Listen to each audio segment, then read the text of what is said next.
Dari Pak Prabowo, Ibu 1 tahun ke depan tidak dipungut bayaran untuk tinggal di sini. Ibu menurut Ibu itu kerja benar nggak, Bu? Saya itu menteri, tanggal 22 saya kirim surat, tanggal 28 baru sampai. Waduh.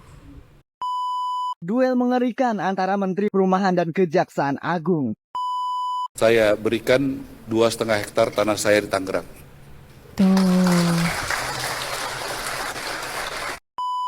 Bagaimana barang-barang sitaan ini? Boleh nggak itu kita ambil negara dan kita kembalikan buat rakyat, harganya jadi sangat murah. Bagaimana Anda mau melayani publik kalau cara kerjanya begini gitu loh? Apa benar pada saat itu abang mau dilantik jadi menteri? Betul. Kenapa pada saat itu nggak jadi dilantik, bang? Apakah itu menunjukkan pada saat itu Ibu Mega ataupun petinggi PDIP tidak setuju abang untuk mengisi Saya nggak kursi mau menteri? nyimpulkan. Halo teman-teman perspektifku, waduh gimana nih kabar kalian? Semoga baik-baik saja ya dan semoga selalu diberikan kesehatan seperti biasanya. Kalau barengan sama aku di sini, aku mau ngajakin kalian nih untuk mencari info-info menarik apa hari ini yang cocok banget buat dikulik. Dan seperti biasanya juga, tidak usah terlalu banyak babi bu, yuk. Langsung aja kita tonton videonya. Dari Pak Prabowo, Ibu 1 tahun ke depan tidak dipungut bayaran untuk tinggal di sini.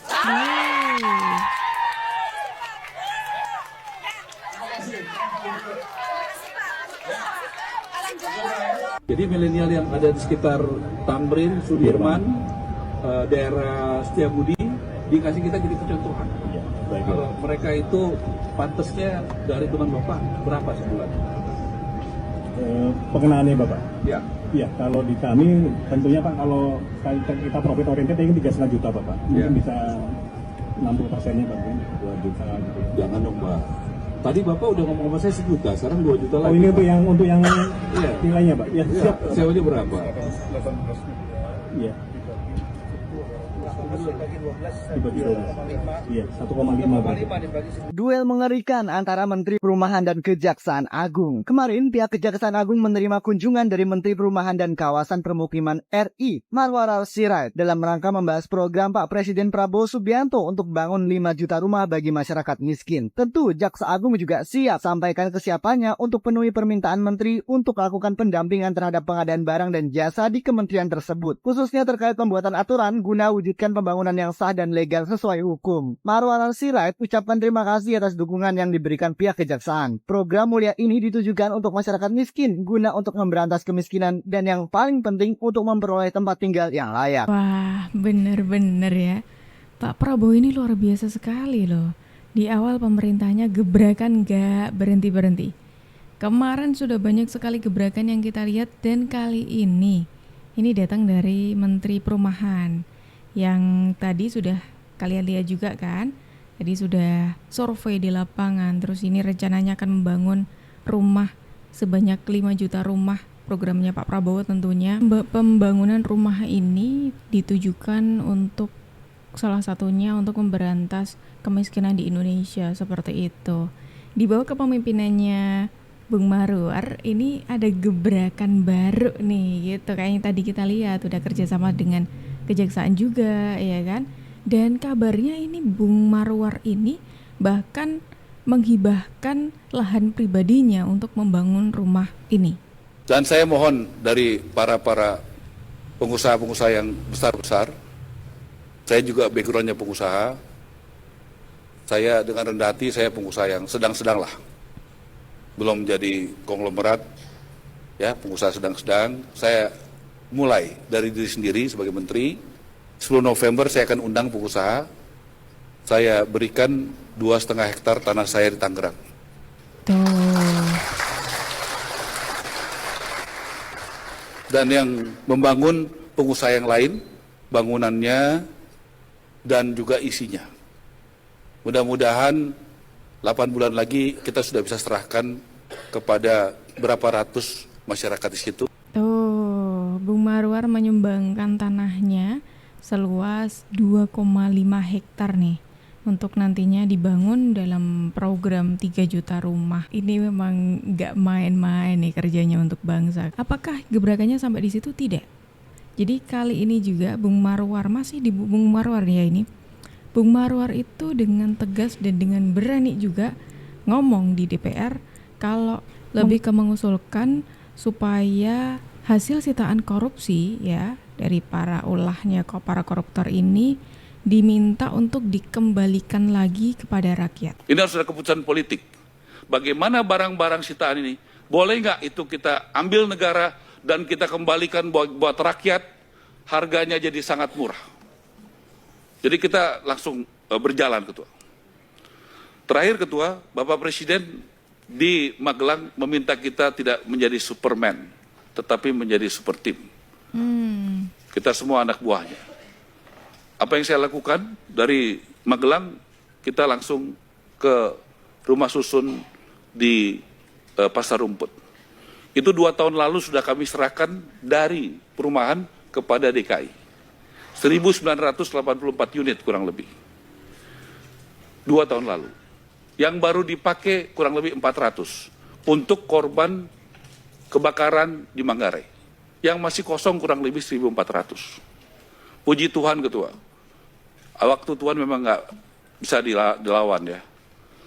Jadi saya dan Mendagri datang, itu mereka sudah mau pasarkan, bukan mau, sudah pasarkan dengan harga 3,5 juta untuk disewakan per bulan. Untung kita punya PJ Gubernur yang punya hati. Pak, batalin saya minta. Saya nggak punya kewenangan karena itu sudah serahkan. Saya cuma minta himbauan. Kalau 3,5 juta itu bukan rakyat kecil, Pak. Nggak mungkin rakyat kecil di Jakarta bisa bayar 3,5 juta sebulan. Nah, akhirnya kita hitung, itu kebutuhannya itu kurang lebih 18 M setahun, di breakdown 1,5 miliar per bulan, itu ketemu angka 1,250, PD Pasar Jaya mengelola tidak rugi, tidak untung. Saya bilang, ayo dong, PD Pasar Jaya kan sudah untung. Nggak semua kan harus untuk cari untung. Ini buat rakyat. Kita sepakat, Ketua. Angkanya 1,250, sebagian nanti kita alokasikan buat TNI yang nggak punya gaji tinggi, polisi yang nggak punya gaji tinggi, ASN, kebutuhannya itu kurang lebih 18 M setahun, di breakdown 1,5 miliar per bulan, itu ketemu angka 1,250, PD Pasar Jaya mengelola tidak rugi, tidak untung. Saya bilang, ayo dong, PD Pasar Jaya kan sudah untung. Nggak semua kan harus untuk cari untung. Ini buat rakyat. Kita sepakat, Ketua. Angkanya 1,250, sebagian nanti kita alokasikan buat TNI yang nggak punya gaji tinggi, polisi yang nggak punya gaji tinggi, ASN, guru, dan milenial. Saya undang teman-teman hari Jumat jam 2 siang kita open house di Rusun yang ada di Pasar Rumput untuk kita bekerja dengan cepat. Bagaimana pembeli bisa survei langsung kepada unit-unitnya supaya mereka tidak beli kucing dalam karung. Karena sering sekali gambar dan realisasi berbeda, Ketua. Jadi mereka... Saya tanda tangan suratnya kapan, Bu? Ngeri nggak, Bu? Pantas ya, saya belum terima. Mengerikan birokrasi kita, Bos. Ya? Mengerikan. Menteri tanda tangan 22, baru sampai di sana tanggal 28. Ya bagaimana orang surat menteri aja begitu? Pantas dong Pak Jaksa Agung bilang gitu sama saya di sana. Pak Aras sih belum terima Pak Aras suratnya. Berarti tanggal 28 kan baru hari ini. Ibu menurut Ibu itu kerja benar nggak begitu? Wah. Tuh jadi bingung saya tuh. Jadi saya masih, siapa yang mau tanggung jawab urusan surat aja. Saya itu menteri, tanggal 22 saya kirim surat, tanggal 28 baru sampai. Waduh.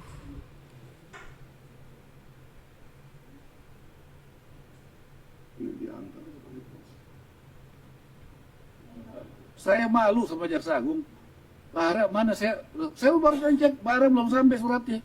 Ini udah kejawab tanggal 28, ngeri.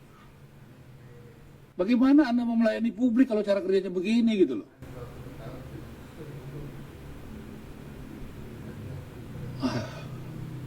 Pak Fahri ya, tolong jangan percaya aja sama mereka ya, semua ya. Anda juga pakai mata, hati, telinga baik-baik ya. Jabatan itu cuma sementara. Kita tuh di sini mau berbuat baik kok, yang benar nggak ada yang lain-lain.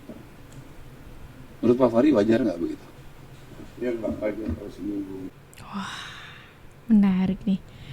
tadi Bung Ara ya kan memberikan usulan kepada DPR untuk mengambil, kalau boleh mengambil hasil sitaan korupsi tadi ya, untuk kemudian dikembalikan kepada rakyat. Terus ini juga ada nih, ketika Bung Ara memimpin rapat kementerian dengan tegas, bahkan Bung Ara tadi sampai gebrak meja gitu loh, gara-gara suratnya ini lama nyampainya. Bahkan sampai tadi Bung Ara tanya gitu loh, kerja bener nggak gitu. Wah, emang ya Pak Prabowo ini nggak salah pilih menteri ya. Emang harus tegas seperti ini. Tapi tahu nggak sih, dibalik Bung Ara yang kerjanya kita lihat luar biasa ini ya, meskipun masih awal sudah ada gebrakan dari Bung Ara tadi. Dulunya Bung Ara itu pernah loh hampir dilantik jadi menteri di eranya Pak Jokowi, tapi gagal gara-gara tidak direstui oleh Bu Megawati. Apa benar pada saat itu Abang mau dilantik jadi menteri? Betul. Kenapa pada saat itu nggak jadi dilantik, Bang? Cerita dong. Jadi ya itu, saya bersyukur aja ya, semua jalan Tuhan ya.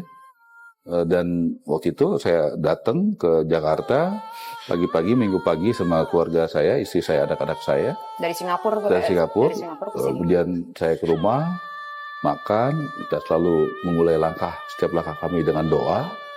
Ya, karena kami percaya kita hanya bisa berusaha, tapi Tuhan yang menentukan.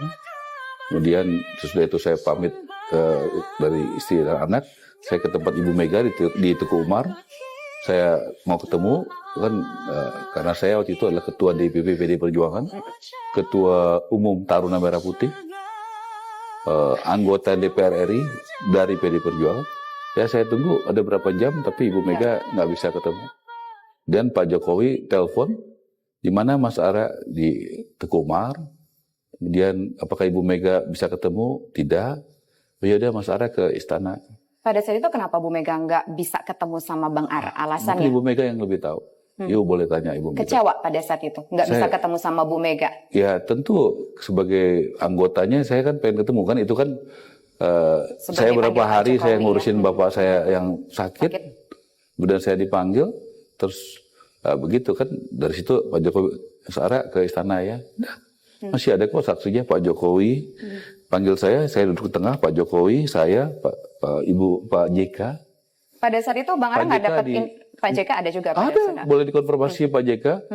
Ya, Pak JK yang menyampaikan kok, dan kepada saya kalau kamu dilantik akan ada beberapa menteri yang akan ditarik keluar dari kabinet. Apa posisinya waktu itu, Bang? Saya nggak tahu. Kalau kamu tadi kan cukup menarik tuh statement Abang terakhir. Kalau kamu dilantik ada beberapa menteri yang ditarik keluar dari kabinet. Menteri posisi oleh siapa apa? Saya nggak tahu. Nggak, Abang nggak tahu posisi. Nggak tahu menteri posisi apa yang ditarik, yang narik siapa saya nggak tahu.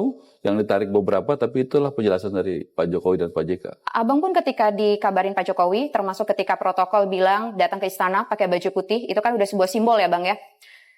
Abang dikasih tahu nggak? Atau mungkin dapat spoiler nggak? Dapat informasi nggak? Abang tuh mau di posisi menteri apa pada saat itu ditempatkan Pak Jokowi?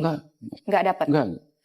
Jadi tadi Abang juga mengatakan sebelum bertemu sama Pak Jokowi, Abang ingin bertemu terlebih dahulu dengan Ibu Mega. Memang saya datang ke Teguh Umar, ada saksinya kok, banyak. Masih pada hidup semua. Bang, tapi gini, berarti apakah bisa dikatakan Abang mau ketemu Ibu Mega, kemudian tidak bisa bertemu dengan Ibu Mega, Abang nggak tahu alasannya kenapa tidak bisa bertemu dengan Ibu Mega. Apakah itu menunjukkan pada saat itu Ibu Mega ataupun petinggi PDIP tidak setuju Abang untuk mengisi kursi menteri? Saya nggak mau nyimpulkan. Tuh ya kan, sudah dijelaskan secara gamblang nih oleh Bung Ara. Bagaimana dulu tuh Bung Ara sempat tuh mau dilantik jadi menterinya Pak Jokowi. Bahkan sudah diungkapkan juga oleh Pak JK waktu itu, yang ngomong langsung ke Bung Ara kan Pak JK gitu. Bisa bayangin nggak kalau dulu misalkan di ACC nih sama Bu Mega, ntar kok jadinya nunggu ACC dari Ibu Megawati ya ceritanya ini. Lupain dulu aja. Kalau misalkan dulu nih Bung Ara jadi menteri, pastinya udah kelihatan dong ya kan gebrakan-gebrakan dari Bung Ara dari dulu nih. Harusnya loh ya. Tapi ngomong-ngomong Bu Mega kenapa ya kok nggak mau Bung Ara itu jadi menteri, padahal sangat berpotensi sekali loh Bung Ara ini. Kalau menurut kalian gimana nih teman-teman? Coba tulis di kolom komentar ya. Kita ingin ada di satu tempat yang kita bisa menghargai dan dihargai. dimanusiakan dan memanusiakan. Ya, kenapa saya nyaman dengan Pak Jokowi ya? Pak Jokowi ya memanusiakan, komunikasinya baik. Tadi apa yang dia omong waktu saya nggak jadi menteri, Iya, 10 akan tahun terus yang lalu. membantu saya sebagai kawan saya. Sampai sekarang ya saya membantu dia secara informal sebagai kawannya. Tadi juga saya ngobrol 2 jam, cukup lama di Bogor. Ngobrolin apa? Bajunya sama kok. Kamu lihat di Instagram Nanti sama kita aja. lihat, Bang. Ya sama gitu. Ngobrolin apa, Bang? Ya banyak hal ya, banyak hal. Kalau kita udah berkawan, sahabat, Termasuk pasca Pilpres? semua hal kita ngobrol. Yang pasti ada kesamaan ya Pak Jokowi dan Pak Prabowo, bahwa sesudah ini ya merangkul semuanya, semua kekuatan. Itu Pak Prabowo itu ngomong, saya kan belajar dari Pak Jokowi, saya dirangkul Pak Jokowi sesudah 2 kali Pilpres. Jadi saya juga akan merangkul semua kekuatan seperti yang Pak Jokowi lakukan. Oke. Itu kan suatu kerukunan, kedamaian, Oke. sinyal yang bagus buat Indonesia. Oke. Yang Pak Prabowo akan lakukan seperti Pak Jokowi lakukan terhadap diri Pak Prabowo gitu loh. Wih, menarik nih. Perkataan Bung Ara di awal tadi, kita ingin ada di satu tempat di mana kita bisa menghargai dan dihargai, bisa memanusiakan dan bisa dimanusiakan. Oh, apa jangan-jangan ya emang udah agak lama sih sebenarnya perbincangan ini. Soalnya Bung Ara ini kan sudah bukan lagi kader PDIP, sudah keluar dari PDIP. Kalau kita membahas apakah yang dimaksud itu tempat yang kurang nyaman itu PDIP, ya sudah obrolan lama lah ya. Nah sekarang gimana nih kalau menurut pendapat kalian? Coba tulis di kolom komentar ya. Dan teman-teman semuanya terima kasih banyak karena kalian sudah menemani aku dari awal sampai akhir. Sayangnya kita harus akhiri dulu video kita hari ini sampai di sini. Tenang, besok insya Allah kita akan ketemu lagi ya. Jadi jangan lupa untuk klik tombol subscribe-nya supaya kalian tidak ketinggalan info terbaru dari kita. Aku Jupi pamit undur diri dulu. Sampai jumpa dan terima kasih.